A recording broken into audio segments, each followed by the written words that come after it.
C'est difficile de prier. Le sujet que nous traitons ce soir est celui des difficultés de l'oraison. Nous avons été introduits au mystère de la prière le premier jeudi. Nous avons découvert que l'oraison est une amitié à vivre, le deuxième. Et jeudi dernier, nous nous sommes laissés guider par une prière de tout son être. Nous en venons aujourd'hui aux difficultés de la prière. J'aimerais commencer cet apport par la lecture d'un passage du premier livre des rois, au chapitre 19. Ce récit évoque la rencontre du prophète Élie avec Dieu. Écoutons. Devant la menace de la reine Jézabel, Élie se hâta de partir pour sauver sa vie. Arrivé à Beersheba, au royaume de Juda, il y laissa son serviteur. Quant à lui, il marcha toute une journée dans le désert. Il vint s'asseoir à l'ombre d'un buisson et demanda la mort en disant « Maintenant, Seigneur, c'en est trop. Reprends ma vie, je ne vaux pas mieux que mes pères. » Puis il s'étendit sous le buisson et s'endormit. Mais voici qu'un ange le toucha et lui dit « Lève-toi et mange. » Il regarda, il y avait près de sa tête une galette cuite sur des pierres brûlantes et une cruche d'eau. Il mangea, il but et se rendormit. Une seconde fois, l'ange du Seigneur le toucha et lui dit « Lève-toi et mange, car il est long le chemin qui te reste. » Élie se leva, mangea et but. Puis, fortifié par cette nourriture, il marcha 40 jours et 40 nuits, jusqu'à l'Horeb, la montagne de Dieu. Là, il entra dans une caverne et y passa la nuit. Et voici que la parole du Seigneur lui fut adressée. Il lui dit « Que fais-tu là, Élie » Il répondit « J'éprouve une ardeur jalouse pour toi, Seigneur, Dieu de l'univers. Les fils d'Israël ont abandonné ton alliance, renversé tes autels et tué tes prophètes par l'épée. Moi, je suis le seul à être resté, et ils cherchent à prendre ma vie. » Le Seigneur dit « Sors et tiens-toi sur la montagne devant le Seigneur, car il va passer. » À l'approche du Seigneur, il y eut un ouragan si fort et si violent qu'il fendait les montagnes et brisait les rochers. Mais le Seigneur n'était pas dans l'ouragan. Et après l'ouragan, il y eut un tremblement de terre. Mais le Seigneur n'était pas dans le tremblement de terre. Et après ce tremblement de terre, un feu. Mais le Seigneur n'était pas dans ce feu. Et après ce feu, le murmure d'une brise légère. Aussitôt qu'il l'entendit, Élie se couvrit le visage avec son manteau. Il sortit et se tint à l'entrée de la caverne. Alors il entendit une voix qui disait « Que fais-tu là, Élie » Il répondit « J'éprouve une ardeur jalouse pour toi, Seigneur, Dieu de l'univers. » Fin de citation de ce livre des rois au chapitre 19, les versets 3 à 14. Élie est l'un des pères du Carmel. Dans l'histoire de cet ordre, les premiers ermites se sont retrouvés sur le mont Carmel en Israël pour poursuivre leur vie dans l'esprit de prière du prophète Élie. Laissons-nous guider par ce récit. Que le prophète Élie puisse éclairer notre conscience sur les difficultés de la prière. Le contexte. Élie est menacé de mort par la reine Jézabel, car son Dieu s'est montré victorieux des prophètes de Baal, qu'elle-même soutenait et privilégiait. Il est obligé de fuir au désert, puis sur la montagne. Comment arrivons-nous nous-mêmes à la rencontre du Seigneur pour l'oraison ? Quel est le contexte de nos vies ?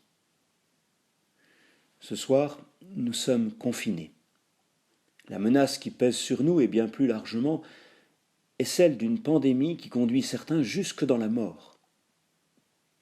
La maladie semble peu répandue en Vendée, mais quelques-uns d'entre nous, se connaissant comme faibles et sujets à des risques de difficultés respiratoires, ont raison de craindre.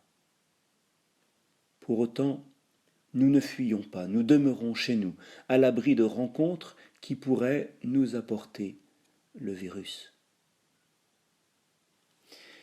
Une difficulté relative à l'oraison est sans doute le contexte. Nous arrivons vers le Seigneur le cœur empli de soucis, de peurs, qui nous accaparent l'esprit. Comment nous disposer à le rencontrer si le monde nous retient ? Comme l'écrivait saint Augustin d'une certaine manière, nous sommes retenus à l'extérieur alors que le Seigneur demeure au plus intime. Je te cherchais dehors, dans toutes les beautés du monde, alors que tu m'attendais au-dedans de moi-même, me connaissant mieux que moi-même. Saint Augustin parle de beautés extérieures qui séduisent et fascinent, des beautés créées par Dieu qui ne devraient pas retenir à elles-mêmes, mais orientées vers Dieu, leur Créateur. Il faut sans doute évoquer également ce qui nous retient dehors, si j'ose dire, qui est davantage de l'ordre des obstacles de la vie, des craintes du lendemain, de l'ordre de cette responsabilité de soi et des autres que nous pouvons difficilement assumer, que nous avons peur de ne pas pouvoir assumer. Quand nous sommes accaparés par ce contexte défavorable au recueillement, à la mise en présence simple du Seigneur, considérons devant le Seigneur cette situation. Confions-lui ce bien qui nous entraîne ailleurs. Une joie, une réussite, une rencontre, un projet, l'amitié ou l'amour d'une personne. Nous lui confions, nous les lui abandonnons un instant, comme on dépose devant un autel un bouquet de fleurs. Ces merveilles nous entraînent à l'action de grâce, à reconnaître que ces bienfaits sont signes de la bénédiction de Dieu. Quant aux épreuves qui nous accablent, qui peuvent nous laisser secs comme du bois mort, déposons-les également entre les mains de Dieu, sur son cœur. Face à elles, nous pouvons si peu. Prendre le temps de rencontrer le Seigneur ne saurait être en tous les cas une démobilisation de notre combat, de notre résistance. Tout au contraire, c'est bien Dieu qui pourra nous donner force et paix, sérénité et confiance, espérance. Regardons encore une fois le prophète Élie. Il est épuisé et Dieu s'occupe de lui envoie un ange lui porter pain et eau, le réconfort nécessaire avant de reprendre la route. Cette première difficulté visée, nous en rencontrons une deuxième, celle de notre manque de foi, qui vient peut-être pour une part de notre manque d'humilité. Notre société nous a façonnés pour que nous nous réalisions par nous-mêmes, sans compter trop sur les autres. Ainsi, nous avons acquis ici ou là capacités et expériences qui nous permettent de croire en nous, d'avoir confiance et d'oser affronter le quotidien. Mais croyons-nous plus en nous-mêmes qu'en Dieu ? Il serait souhaitable d'ordonner l'un à l'autre. C'est en mettant notre foi en Dieu que nous pourrons trouver qui nous sommes réellement, nous estimer et nous risquer encore davantage. La confiance en soi est bonne, mais il faut qu'elle s'accompagne de réalisme sur notre faiblesse, notre fragilité et nos fautes, nos erreurs, nos péchés. Or, il se peut que nous arrivions devant le Seigneur un peu encombrés, non pas seulement de ce qui nous accapare à l'extérieur, mais de ce qui nous préoccupe, à savoir ce que nous sommes, l'image de nous-mêmes, notre dignité, notre honneur, notre fierté.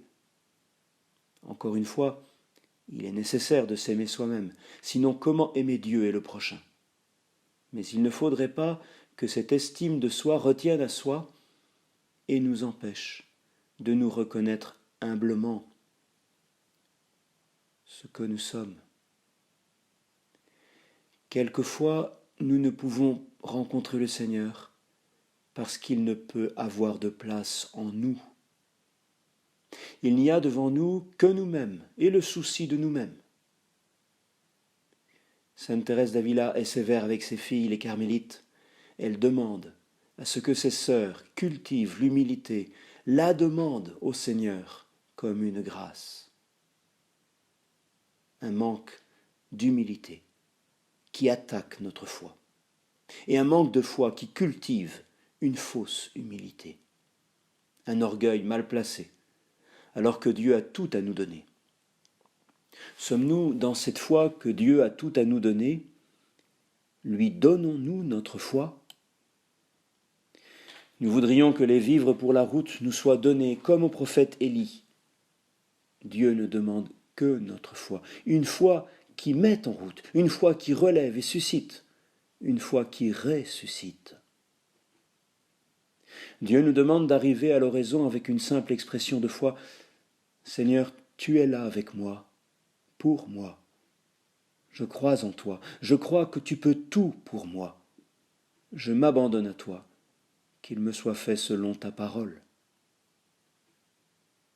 L'acte de foi, vous l'entendez, se compose tout autant de l'attitude de Jésus au jardin des Oliviers, qui ne va pas écarter la réalité de l'agonie, que du oui de Marie à l'Annonciation. Je m'abandonne à toi, qu'il me soit fait selon ta parole. Cela est possible à Jésus, à la Vierge Marie, parce qu'ils ont foi dans l'amour de Dieu. Ils se savent infiniment aimés, profondément aimés. Ils ont foi dans l'amour de Dieu. Troisième difficulté dans l'oraison, Dieu nous relève pour une marche. Mais où va-t-il nous conduire? Sainte Thérèse d'Avila évoquait déjà dans le chemin de la perfection la peur des vertus. Dieu comblerait celles et ceux qui font oraison à tel point qu'ils seraient entraînés au-delà de leurs propres désirs, au-delà de leurs propres projets. Nous aurions peur de la bonté de Dieu. Nous aurions peur qu'il rêve grand pour nous. Nous aurions peur de son ambition pour nous. Où va-t-il nous conduire?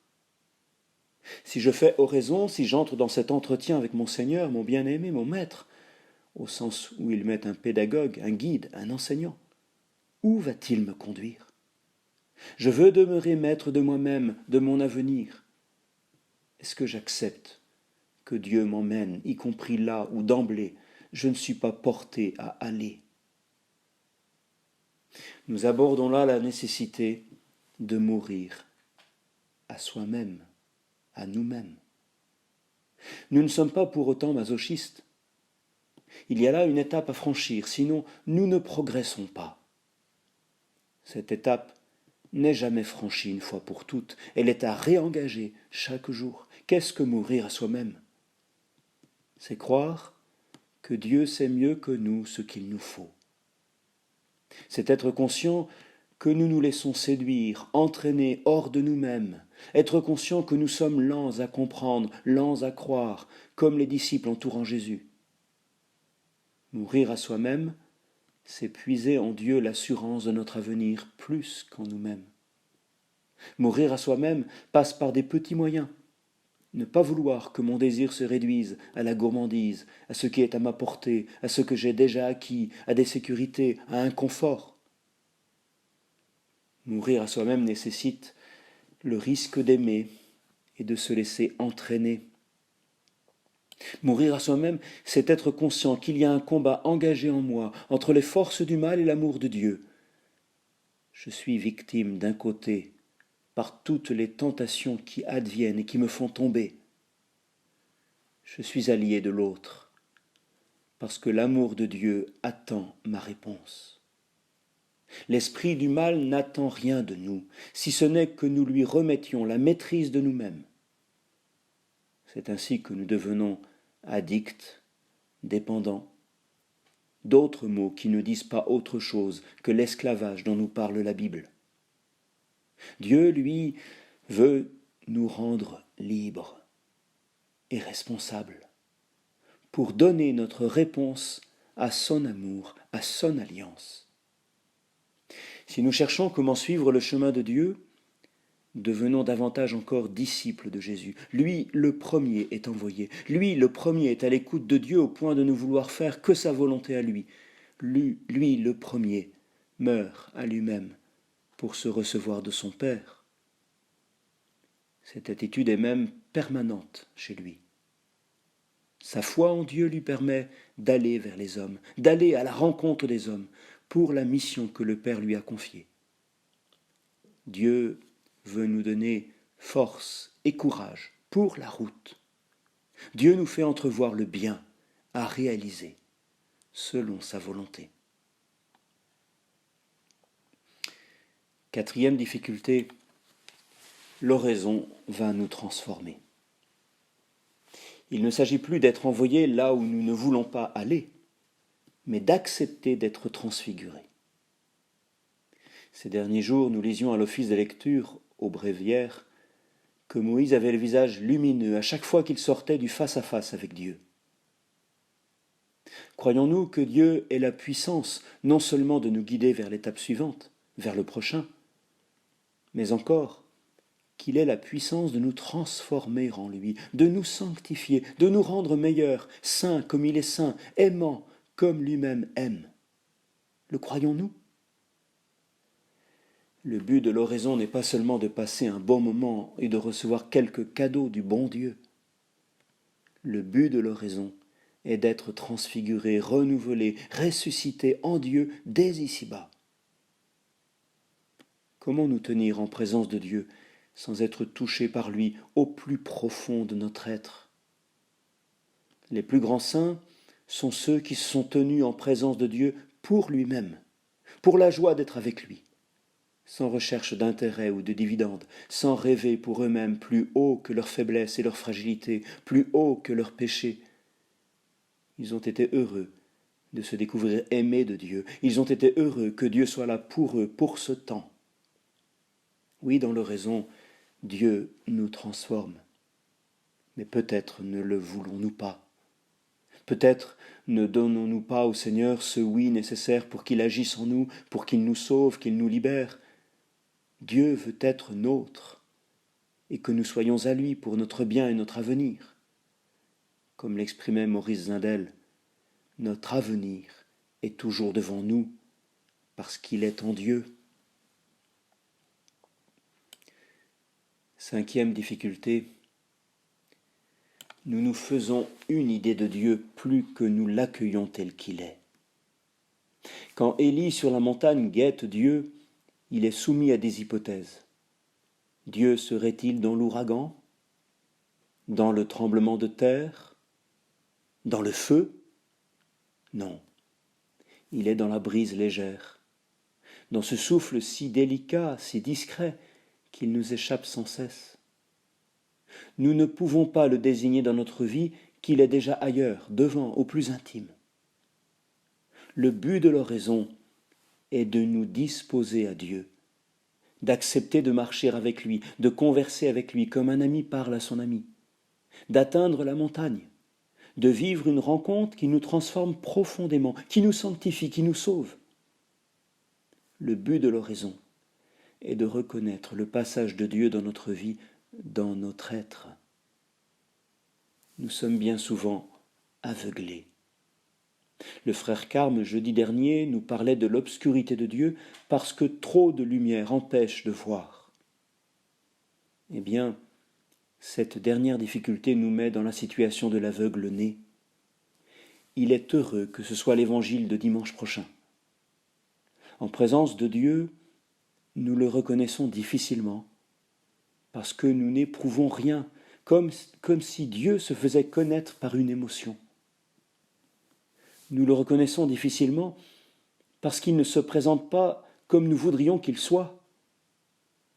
Nous le reconnaissons difficilement, parce que nous voudrions qu'il corresponde à nos besoins, à notre intérêt immédiat. Il est là, mais nous sommes aveugles. Nous prions pour que notre désir de Dieu grandisse et s'ajuste à sa présence, à son amour, à lui-même. nous prions pour qu'il guérisse notre aveuglement. Il est dans la brise légère, il est dans cette main qui mêle à de la boue sa salive et l'applique sur nos yeux. Il est dans cette guérison qui donne à voir et qui suscite la foi. Je crois, Seigneur. Il nous faudrait arriver en oraison en cherchant Dieu, en le dévisageant tellement il serait encore un inconnu, en le désirant profondément tellement il peut combler notre être. De difficulté en difficulté, nous avons cheminé. Bien sûr, il faut trouver le temps, mais on trouve le temps de ce qui nous est essentiel, le temps pour l'autre. Bien sûr, il faut trouver l'espace de l'oraison et l'attitude qui me laissera tranquille. Pas trop pour pas trop de confort, mais assez pour être disponible. Bien sûr, il nous faut arriver en oraison ne désirant voir, même si nous sommes encore aveugles. La nuit sera peut-être profonde. Comment percevoir ce qu'il nous dit? Comment accueillir sa volonté? Comment être touché par sa grâce et nous en rendre compte? Une dernière difficulté à accepter. Le temps de Dieu n'est pas le nôtre. Il agit, et nous nous en apercevons après l'avoir rencontré. Il agit en nous, et longtemps après, nous constatons les fruits apportés. Il agit, et les autres nous trouvent changés. C'est ainsi que nous nous recevons de lui, comme un cadeau confié aux autres.